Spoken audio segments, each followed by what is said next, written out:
नमस्कार मित्रों, हम पंडित जवाहरलाल नेहरू जी की पत्रिका नाड़ी ज्योतिष के अनुसार देखेंगे। जवाहरलाल नेहरू जी की पत्रिका कर्क लग्न की है और लग्न में ही चंद्रमा बैठा है। मित्रों, चंद्रमा शाही ग्रह है और कर्क राशि शाही राशि मानी जाती है और कर्क राशि राजनीति की राशि भी होती है।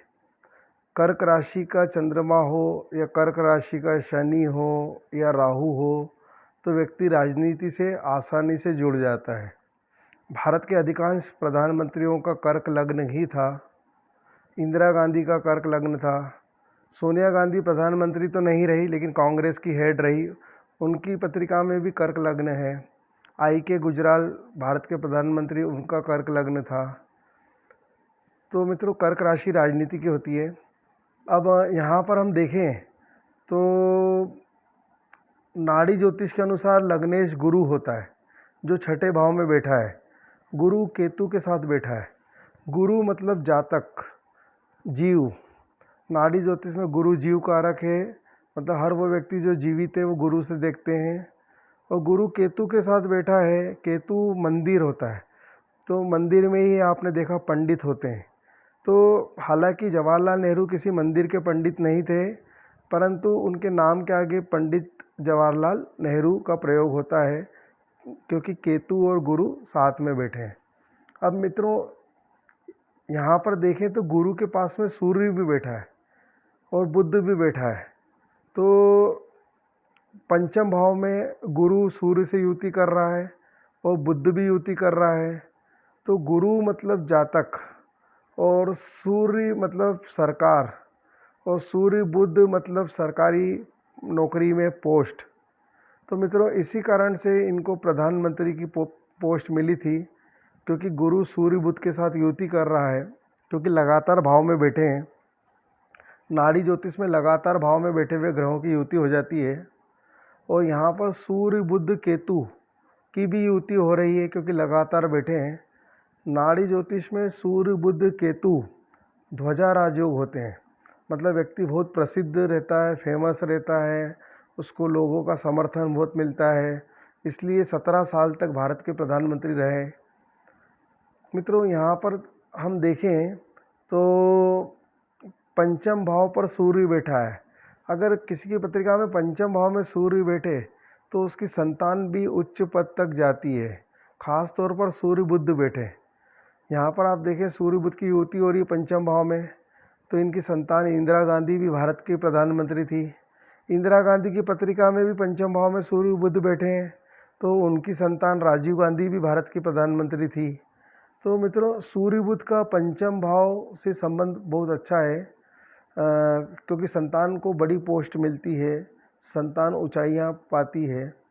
इसके बाद हम देखते हैं पंडित जवाहरलाल नेहरू लंदन में उन्होंने पढ़ाई की, कानून की डिग्री की। दूसरा भाव संचित धन का होता है परंतु संचित विद्या का भी होता है, इसलिए डिग्री दूसरे भाव से देखते हैं। जहाँ पर शनि बैठा है, शनि कानून है, इसलिए कानून की डिग्री जवाहरलाल नेहरू जी ने ली। अब मित्रों, लंदन से क्यों ली? क्योंकि शनि की दृष्टि अष्टम भाव पर पड़ रही है। अष्टम भाव वैदिक ज्योतिष में विदेश का माना गया है और कृष्णमूर्ति में 12वें भाव को विदेश का मानते हैं, परंतु प्रैक्टिकली मैंने अष्टम भाव को भी बहुत सही पाया है। तो अब ये देखिए, शनि जो है अष्टम भाव को देख रहा है। शनि होता है लंदन और अष्टम भाव होता है विदेश। तो लंदन में इन्होंने कानून की डिग्री प्राप्त की। गांधी जी की पत्रिका में भी दूसरे भाव में शनि है जो अष्टम भाव को देखता है, तो गांधी जी ने भी लंदन से ही कानून की डिग्री प्राप्त की थी। अब इसके आगे चलते हैं हम। यहाँ पर जो है शुक्र बुध की युति है चौथे भाव में इनकी पत्रिका में, जो कि बहुत ही सुंदर योग है। शुक्र बुध क्योंकि मित्र हैं और शुभ ग्रह हैं और यहाँ पर शुक्र तुला राशि में, तो इसके कारण इनको सारे वैभव मतलब जीवन में पूरा वैभव विलासिता सब कुछ बढ़िया रहा जीवन में। अब मित्रों, यहाँ पर हम देखते हैं अगर कर्क राशि में शनि बैठे तो व्यक्ति को कांग्रेस में सफलता अधिक मिलती है, क्योंकि यहाँ पे मित्रों आप देखेंगे इंदिरा गांधी की पत्रिका में भी कर्क राशि का ही शनि था, सोनिया गांधी की पत्रिका में कर्क राशि का शनि, और यहाँ पर भी आप देखें शनि और चंद्रमा पास में बैठे हैं, तो शनि चंद्रमा की युति हो रही है तो लग्न में, तो शनि कर्क राशि की तरफ जा रहा है एक तरह से, क्योंकि चंद्रमा से युति कर रहा है लग्न में। अब मित्रों यहाँ पर हम देखें कि जवाहरलाल नेहरू जी का लग्न दो पाप ग्रहों से ग्रसित है, शनि एवं राहु से।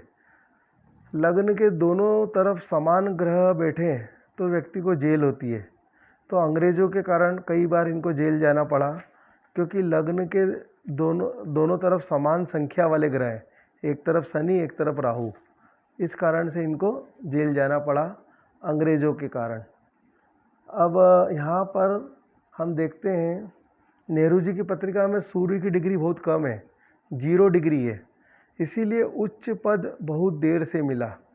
मित्रों यही खास बात नरेंद्र मोदी जी की पत्रिका में है, सूर्य 0 डिग्री का है फिर भी प्रधानमंत्री पद पर है, लेकिन सूर्य जब 0 डिग्री का होता है तो व्यक्ति बुढ़ापे में प्रधानमंत्री बनता है, मतलब बहुत देर से बनता है। ये बात कॉमन है नेहरू जी की पत्रिका और हमारे मोदी जी की पत्रिका में। अब इसके बाद देखते हैं नाड़ी ज्योतिष के लग्नेश गुरु पर राहु की दृष्टि है और शनि का त्रिकोणीय प्रभाव है, इसलिए जवाहरलाल नेहरू राजनीति में थे, क्योंकि शनि और राहु राजनीति के कारक ग्रह होते हैं और गुरु लग्नेश होता है नाड़ी ज्योतिष में। मित्रों यहाँ पर मिथुन राशि का राहु चाइना को बताता है, आपने अभी देखा मिथुन राशि में ही राहु चल रहा था, तो चाइना के कारण पूरा विश्व प्रभावित हुआ। तो मिथुन राशि का राहु चाइना और राहु केतु चाइना मतलब को बताते हैं, क्योंकि आपने चाइना को देखा ड्रैगन हेड भी बोलते हैं। तो जवाहरलाल नेहरू के समय ही चाइना का अटैक हुआ था 1962 में, क्योंकि 12वां भाव शत्रुओं का होता है और व्यय हानि का होता है, नुकसान का होता है, और अष्टम भाव अटैक का होता है। इस राहु की त्रिकोणीय दृष्टि अष्टम भाव पर भी पड़ रही है, तो इसलिए चाइना का अटैक हुआ। मित्रों हमारे वीडियो को लाइक शेयर ज़रूर करें। धन्यवाद।